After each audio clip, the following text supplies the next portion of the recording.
From the English Standard Version of the Bible by Crossways Publishing, a reading from the book of Deuteronomy, chapter 29, verse through 31. Deuteronomy, chapters 29 through 31.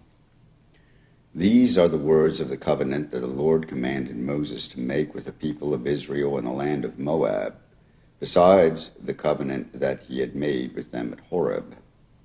And Moses summoned all Israel and said to them, You have seen all that the Lord did before your eyes in the land of Egypt to Pharaoh, and to all his servants, and to all his land, the great trials that your eyes saw, the signs and those great wonders.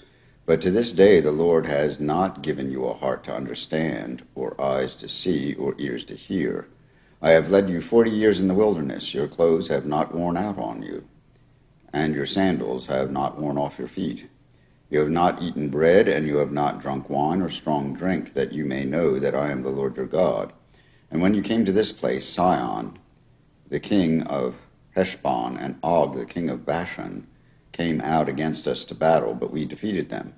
We took their land and gave it for an inheritance to the Reubenites, the Gadites, and the half-tribe of the Manassites.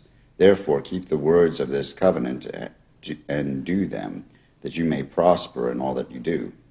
You are standing today, all of you, before the Lord your God, the heads of your tribes, your elders, and your officers, all the men of Israel, your little ones, your wives, and the sojourner who is in your camp, from the one who chops your wood to the one who draws your water, so that you may enter into the sworn covenant of the Lord your God, which the Lord your God is making with you today, that he may establish you today as his people, and that he may be your God as he promised you, and as he swore to your fathers, to Abraham, to Isaac, and to Jacob. It is not with you alone that I am making this sworn covenant, but with whoever is standing here with us today before the Lord your God, and with whoever is not here with us today. You know how we lived in the land of Egypt, and how we came through the midst of the nations through which you passed. And you have seen their detestable things, their idols of wood and stone, of silver and gold, which were among them. Beware lest there be among you a man or woman or clan or tribe whose heart is turning away today from the Lord your God to go and serve the gods of those nations. Beware lest there be among you a root bearing poisonous and bitter fruit, one who, when he hears the words of this sworn covenant, blesses himself in his heart, saying, I shall be safe, though I walk in the stubbornness of my heart.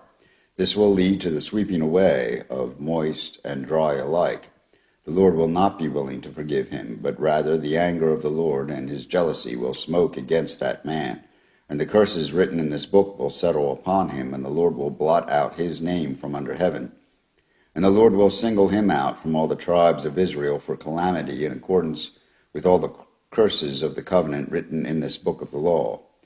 And the next generation, your children who rise up after you, and the foreigner who comes from a far land will say, when they see the afflictions of the land and the sickness with which the Lord has made it sick, the whole land burned out with brimstone and salt, nothing sown and nothing growing, where no plant can sprout, an overthrow like that of Sodom and Gomorrah.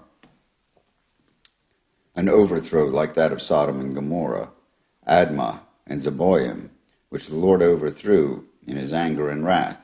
All the nations will say, Why has the Lord done thus to this land? What caused the heat of his great anger? Then people will say, It is because they abandoned the covenant of the Lord, the God of their fathers, which he made with them when he brought them out of the land of Egypt, and went and served other gods and worshipped them, gods whom they had not known, and whom he had not allotted to them. Therefore the anger of the Lord was kindled against this land, bringing upon it all the curses written in this book. And the Lord uprooted them from their land in anger and fury, in great wrath, and cast them into another land, as they are this day. The secret things belong to the Lord our God, but the things that are revealed belong to us and to our children forever, that we may do all the words of this law. And when all these things come upon you, the blessing and the curse, which I have set before you, and you call them to mind among all the nations where the Lord your God has driven you, and return to the Lord your God, you and your children, and obey his voice in all that I command you today, with all your heart and with all your soul, then the Lord your God will restore your fortunes and have mercy on you, and he will gather you again from all the peoples where the Lord your God has scattered you. If your outcasts are in the uttermost parts of heaven, from there the Lord your God will gather you, and from there he will take you. And the Lord your God will bring you into the land that your fathers possessed, that you may possess it, and he will make you more prosperous and numerous than your fathers.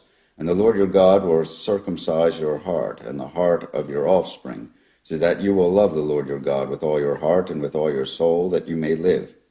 And the Lord your God will put all these curses on your foes and enemies who persecuted you. And you shall again obey the voice of the Lord and keep all his commandments that I command you today. The Lord your God will make you abundantly prosperous in all the work of your hand, in the fruit of your womb, and in the fruit of your cattle, and in the fruit of your ground. For the Lord will again take delight in prospering you, as he took delight in your fathers.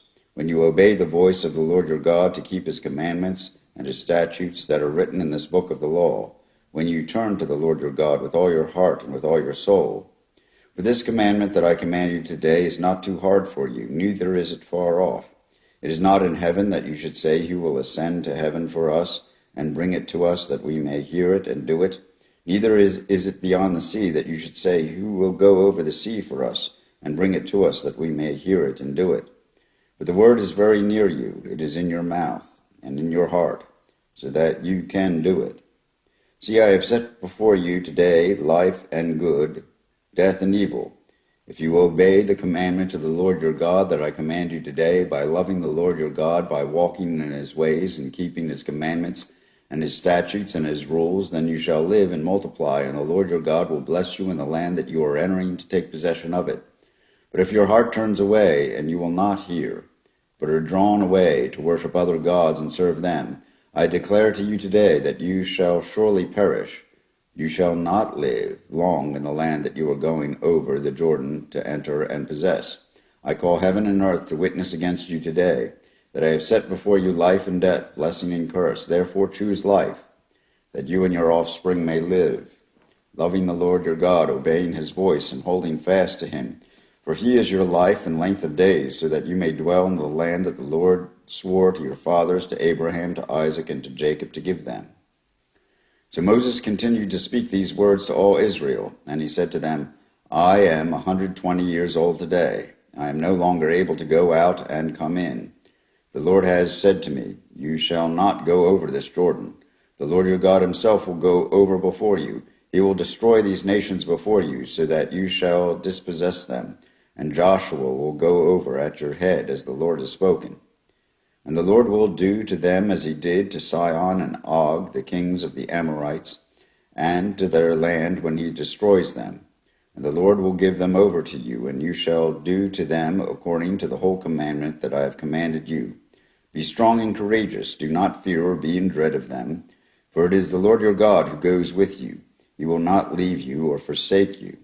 Then Moses summoned Joshua and said to him in the sight of all Israel, Be strong and courageous, for you shall go with this people into the land that the Lord has sworn to their fathers to give them, and you shall put them in possession of it. It is the Lord who goes before you. He will be with you. He will not leave you or forsake you. Do not fear or be dismayed. Then Moses wrote this law and gave it to the priests, the sons of Levi, who carried the ark of the covenant of the Lord, and to all the elders of Israel. And Moses commanded them, At the end of every 7 years, at the set time of the year of release, at the Feast of Booths, when all Israel comes to appear before the Lord your God at the place that he will choose, you shall read this law before all Israel in their hearing. Assemble the people, men, women, and little ones, and the sojourner within your towns, that they may hear and learn the fear of the Lord your God, and be careful to do all the words of this law, and that their children, who have not known it, may hear and learn to fear the Lord your God as long as you live in the land that you are going over the Jordan to possess. And the Lord said to Moses, Behold, the days approach when you must die. Call Joshua and present yourselves in the tent of meeting, that I may commission him. And Moses and Joshua went and presented themselves in the tent of meeting, and the Lord appeared in the tent in a pillar of cloud, and the pillar of cloud stood over the entrance of the tent. And the Lord said to Moses, Behold, You are about to lie down with your fathers. Then this people will rise and whore after the foreign gods among them in the land that they are entering, and they will forsake me and break my covenant that I have made with them. Then my anger will be kindled against them in that day, and I will forsake them and hide my face from them, and they will be devoured, and many evils and troubles will come upon them, so that they will say in that day, have not these evils come upon us, because our God is not among us? And I will surely hide my face in that day because of all the evil that they have done, because they have turned to other gods. Now therefore write this song and teach it to the people of Israel. Put it in their mouths, that this song may be a witness for me against the people of Israel. For when I have brought them into the land flowing with milk and with honey, which I swore to give to their fathers, and they have eaten and are full and grown fat, they will turn to other gods and serve them, and despise me and break my covenant. And when many evils and troubles have come upon them, this song shall confront them as a witness, for it will live unforgotten in the mouths of their offspring. For I know what they are inclined to do even today, before I have brought them into the land that I swore to give. So Moses wrote this song the same day and taught it to the people of Israel. And the Lord commissioned Joshua the son of Nun and said, Be strong and courageous, for you shall bring the people of Israel into the land that I swore to give them. I will be with you. When Moses had finished writing the words of this law in the book to the very end, Moses commanded the Levites who carried the ark of the covenant of the Lord, Take this book of the law and put it by the side of the ark of the covenant of the Lord your God, that it may be there for a witness against you. For I know how rebellious and stubborn you are. Behold, even today, while I am yet alive with you, you have been rebellious against the Lord. How much more after my death? Assemble to me all the elders of your tribes and your officers, that I may speak these words in their ears, and call heaven and earth to witness against them. For I know that after my death you will surely act corruptly, and turn aside from the way that I have commanded you. And in the days to come evil will befall you, because you will do what is evil in the sight of the Lord, provoking him to anger through the work of your hands. Then Moses spoke the words of this song until they were finished in the ears of all the assembly of Israel. Here ends the reading of the book of Deuteronomy, chapters 29 through 31, in the English Standard Version of the Bible by Crossways Publishing.